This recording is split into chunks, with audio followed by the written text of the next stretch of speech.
आज की कहानी का शीर्षक है कोलकाता की ट्राम नंबर 13। कोलकाता 1915 में जब शहर अपनी रफ्तार से भाग रहा था, तभी शहर की सबसे पुरानी ट्राम लाइन पर एक अंधेरा साया मंडरा रहा था। शाम होते ही ट्राम नंबर 13 काली धुएं का गोला बनकर पटरियों पर दौड़ती थी और सुनाई देती थी मौत की सिसकियां। कहा जाता है कि लगभग रोज जो शाम को 7 बजे के बाद इस ट्राम के अपने गंतव्य स्थान पर पहुंचने तक अगर आखिरी में अकेला यात्री बचता था, तो वो लास्ट स्टॉप आने के पहले सारे दरवाजे बंद हो जाने के बावजूद अजीबोगरीब तरीके से गायब हो जाता था।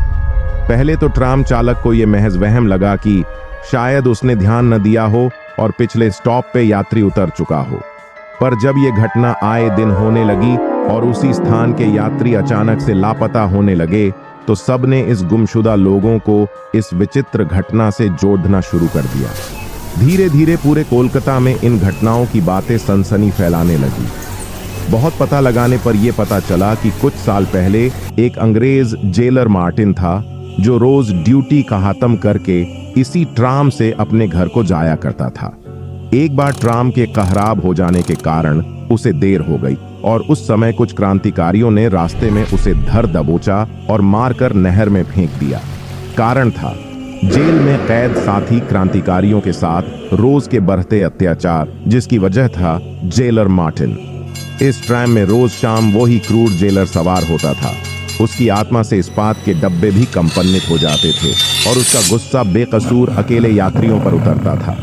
ट्राम के अंदर अजीब सी ठंडक छा जाती, हवा में लोहे की जंजीरों की खनखनाहट सुनाई देती और बचे हुए यात्री की आंखों के सामने एक शातिर चेहरा उभर आता। कमाल की बात यह थी कि ट्राम चालक को इसका जरा भी पता नहीं चलता था और न जाने कब यात्री गायब हो जाता था। शहर में दहशत का माहौल था। लोग शाम के बाद घरों से बाहर निकलने से डरते थे। ट्राम कंपनी ने कई ड्राइवरों को बदला, लेकिन धीरे धीरे कोई भी उस ट्राम को चलाने के लिए तैयार नहीं था। एक दिन शहर में एक साधु आया।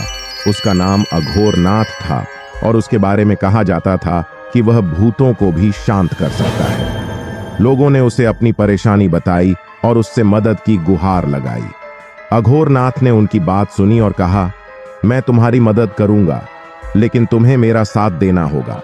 उसने लोगों को एक विशेष पूजा करने के लिए कहा और निर्देश दिया कि जब ट्राम आखिरी स्टॉप पर आ रही हो, तो सभी लोग पटरियों पर खड़े होकर एक साथ उस मंत्र का जाप करें जो उसने उन्हें सिखाया था। शाम ढलने लगी। दूर से ट्राम की धीमी सी आवाज सुनाई दी। लोग पटरियों पर इकट्ठा हो गए और अघोरनाथ के निर्देशानुसार मंत्र का जाप करने लगे। पता चला कि अघोरनाथ खुद उस ट्राम में सवार होकर अपनी जान को जोखिम में डालकर अंदर से मंत्रोच्चारण करते हुए आ रहा था।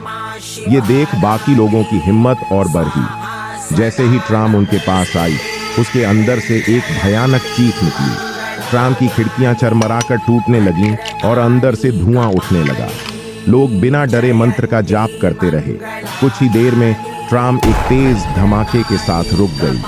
धुआं छांटने पर लोगों ने देखा कि ट्राम गायब थी, परंतु अघोरनाथ सुरक्षित है, जिसने सबको बताया कि अब ये शहर और रास्ता दोनों ही भूतिया ट्राम या अन्य किसी नकारात्मक शक्ति के चंगुल से मुक्त है।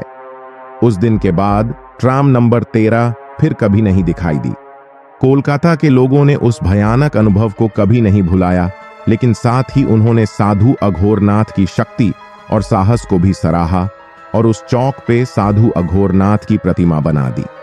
तब से कोलकाता की रातें शांत हैं और कोई भी नहीं जानता कि उस भूतिया ट्राम का क्या हुआ या वह कहां खो गई।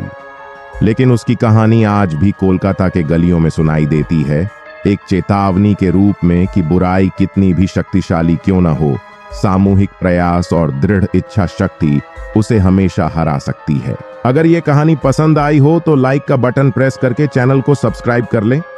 कहीं ट्राम नंबर 13 के दर्शन आपको ही ना हो जाए। अरे डरिए मत, चैनल केवल कहानी अच्छी लगने पर ही सब्सक्राइब करें।